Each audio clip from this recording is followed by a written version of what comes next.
എനിക്ക് ഇത്രയും വിഷമമുണ്ടെങ്കിലും ശ്യാമയുടെ കാര്യം കേട്ടപ്പോ സന്തോഷം തോന്നുക.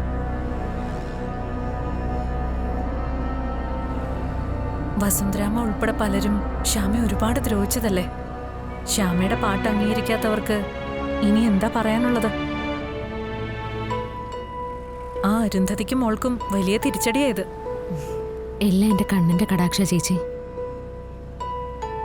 പിന്നെ എൻ്റെ അഖിൽ സാറിൻ്റെ പിന്തുണയും. അതാ എനിക്ക് അടുത്ത റൗണ്ടിലേക്ക് വിജയിക്കാനായത്. അഖിൽ സാറിനെ പോലെ ഭാര്യയെ സ്നേഹിക്കുന്ന ഒരാളെ കിട്ടിയതാ എൻ്റെ ഭാഗ്യം.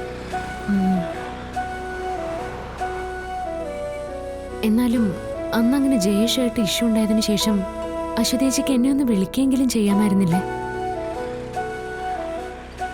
എന്ത് പ്രശ്നം ഉണ്ടായാലും ശ്രീകുട്ടിയെ ഞാൻ എൻ്റെ വീട്ടിലേക്ക് കൊണ്ടുപോയില്ലായിരുന്നോ? അതറിയാം ശ്യാമേ, പക്ഷേ അന്ന് അതിനൊന്നും സമയമുണ്ടായിരുന്നില്ല. എങ്ങനെയെങ്കിലും രക്ഷപ്പെടാനുള്ള ഓട്ടത്തിലായിരുന്നു ഞാൻ. എന്തായാലും ഇനിയിപ്പോൾ കഴിഞ്ഞത് കഴിഞ്ഞു. ഭാഗ്യത്തിന് ശ്രീകുട്ടി അമൃതയുടെ അടുത്ത് തന്നെ എത്തുകയും ചെയ്തു. അത് തന്നെ എനിക്കും ആകെയുള്ളൊരാശ്വാസം. പക്ഷേ ശ്യാമേ, എനിക്ക് എങ്ങനെയെങ്കിലും ശ്രീകുട്ടി ഒന്ന് കണ്ടാൽ മതിയായിരുന്നു.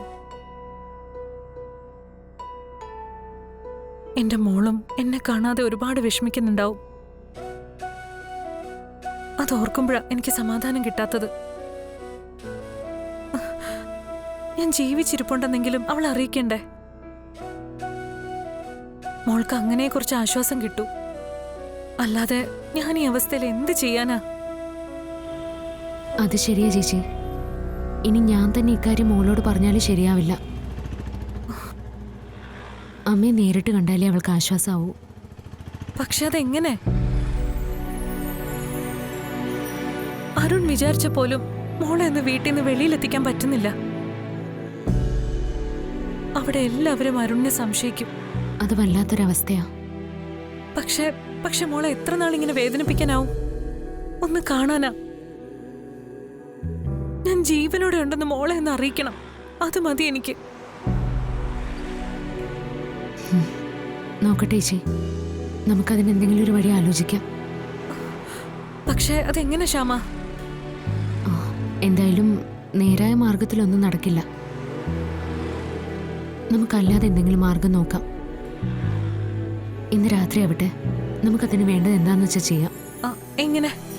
എങ്ങനെ ഞാൻ എൻ്റെ മോളെ കാണാ? ചേച്ചി ഒറ്റയ്ക്കല്ല, ഞാനും കൂടെയുണ്ട്. അരുണേനെ വിളിച്ച് ബാക്കിയെല്ലാം ഒന്ന് സെറ്റാക്കട്ടെ. എന്താ എങ്ങനെയാന്നൊക്കെ ഞാൻ അശ്വതീച്ച് വിളിച്ച് പറയാം. അപ്പോ ഇന്ന് തന്നെ എനിക്ക് മോളെ കാണാൻ പറ്റുമോ? അതെ, ഞാനല്ലേ പറയുന്നേ, അത് നടക്കും. നമ്മൾ രണ്ടുപേരും കൂടി ശ്രീകുട്ടിയെ കാണും, ഉറപ്പ്. ചേച്ചി എന്നാ ഞാൻ പോയിക്കോട്ടെ. ഡീറ്റെയിൽസ് ഒക്കെ ഞാൻ ചേച്ചിയെ വിളിച്ച് അറിയിച്ചോളാം. ചേച്ചി ധൈര്യമായിരിക്കും. ശരി.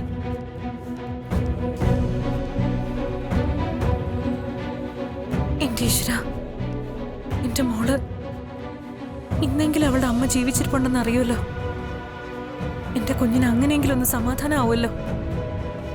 ഭഗവാനെ, അതിനൊരു വഴി ഉണ്ടാക്കി തരണേ.